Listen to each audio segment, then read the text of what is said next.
तो अब हम शुरू करते हैं चैप्टर 1 सेट्स के मिसलेनियस एग्जाम्पल्स। ठीक है, तो एग्जाम्पल नंबर 23 बताता है, पूछ रहा है कि हमको show that the letters needed to spell cataract, cataract को स्पेल करने के लिए जो लेटर्स चाहिए, and the set of letters needed to spell tract, और ट्रैक्ट को स्पेल करने के लिए जो लेटर्स चाहिए वो दोनों सेम है। मतलब इसमें जो लेटर्स यूज हो रहे हैं, इसमें जो लेटर यूज हो रहे हैं, वो दोनों सेम है, उनका सेट सेम है। तो कैटरैक्ट को तो यहाँ पे set of letters needed to spell cataract,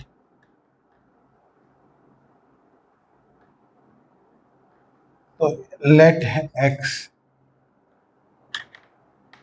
तो इसको हम एक्स ले लेते हैं, let X is equal to, अब तो इसका मतलब क्या हुआ, सी ए टी, ए रिपीट हो गया, आर ए रिपीट हो गया, सी ए टी, तो C A T R, C A T are.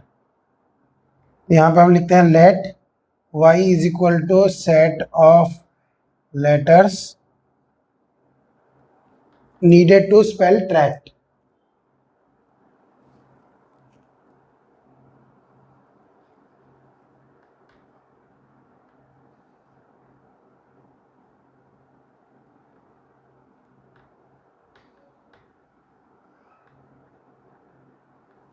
तो इसमें क्या क्या आएगा, टी आर ए सी, और टी रिपीट हो रहा है तो ये नहीं आएगा।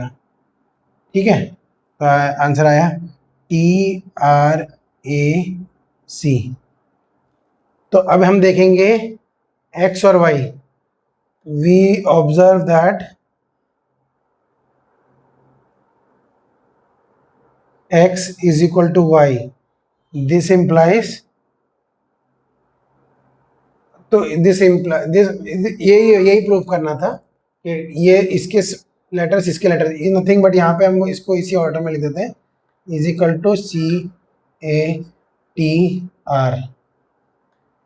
ये और ये सेम हो गए, जो कि मैंने लिख दिया है यहाँ पे, तो ये सेट और ये सेट सेम हो गया, तो इसका मतलब हैंस प्रूव्ड, या फिर हैंस प्रूव्ड लिख दो, प्रूव तो नहीं करना है, इसमें शो करना है। सो या इसी स्टेटमेंट को लिखना है, set of letters needed to spell cataract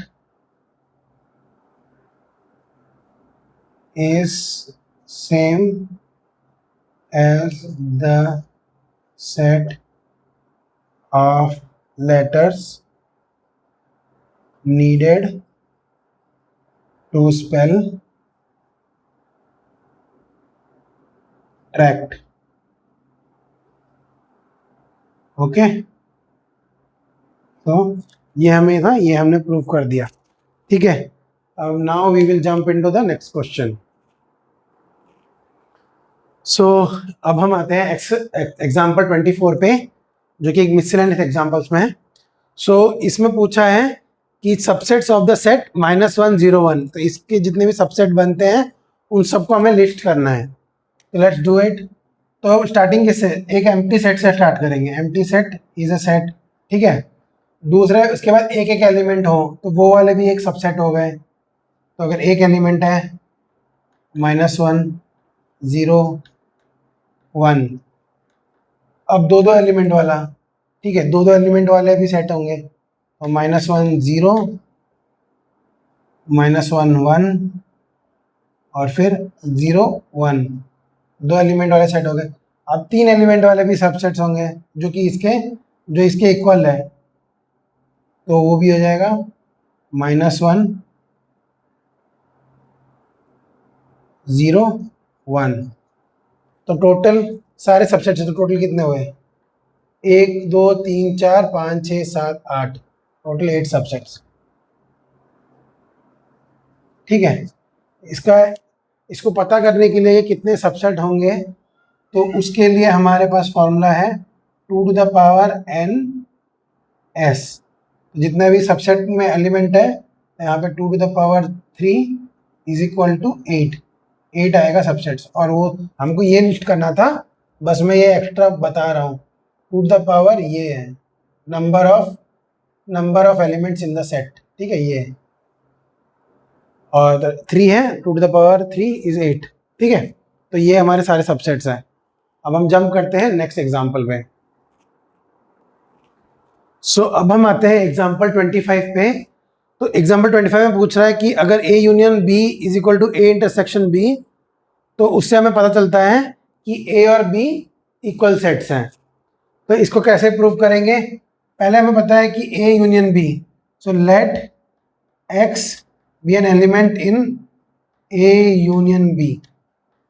अब हमें ये पता है कि A union B A intersection B के बराबर है। This implies X is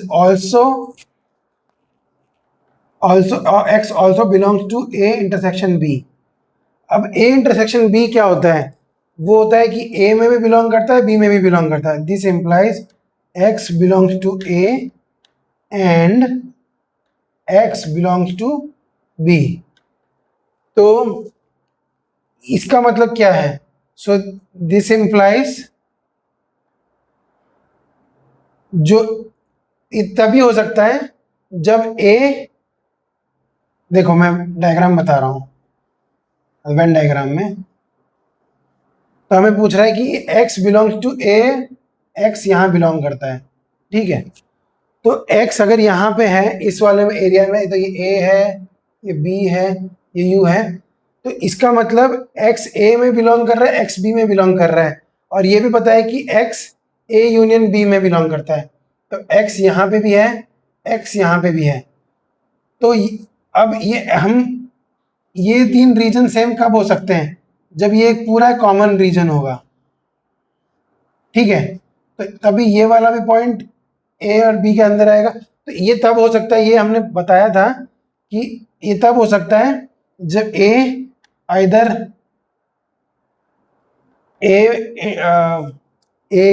A B का सबसेट है, या फिर और B is a subset of A। और ये तभी हो सकता है जब A इक्वल टू B है। मतलब अब इसको वेन डायग्राम में बताएंगे, ठीक है, जस्ट अ मिनट, ठीक है। तो X यहाँ बिलोंग करता है, ठीक है, लेकिन ये वाला इसमें ये बताया है कि A यूनियन B और A इंटरसेक्शन B सेम है। मतलब ये वाला एरिया और ये वाला एरिया सेम है। तो ये एरिया तब सेम हो सकता है जब ये वाला एरिया फिल हो और ये खाली हो। मैं बता रहा हूँ खाली क्यों काउंट कर रहा हूँ इसको। तो ये वाला एरिया खाली हो, तो ये वाला एरिया किस में आता है? A intersection B। Intersection B में इंडिपेंडेंटली कुछ भी एग्जिस्ट नहीं कर रहा है, मतलब उसमें कोई भी एलिमेंट एग्जिस्ट नहीं कर रहा है, तो कंप्लीट B भी इसी के अंदर आ जा रहा है क्योंकि इसमें कोई एलिमेंट है ही नहीं। सिमिलरली इसमें भी A में भी कोई भी एलिमेंट नहीं है क्योंकि वो भी सब के सब इसी में एग्जिस्ट कर जा रहे हैं। तो याद रखो पूरा का पूरा A का जो एलिमेंट है वो इसी में ही है। तो तुम कह सकते हो कि ये same as yes this area is same as this area, ठीक है। this area is also same as this area। तो ये एरिया इसके भी बराबर है, ये एरिया इसके बराबर है, तो ये दोनों एरिया भी आपस में सेम हो जा रहे हैं। वही आंसर है A इंटरसेक्शन B का। तो ये क्रॉस है, ये क्रॉस है, तो ये A इंटरसेक्शन B है, ठीक है। तो ये मैं बता रहा हूँ। तो ये वेन डायग्राम में इसको ऐसे बताते हैं।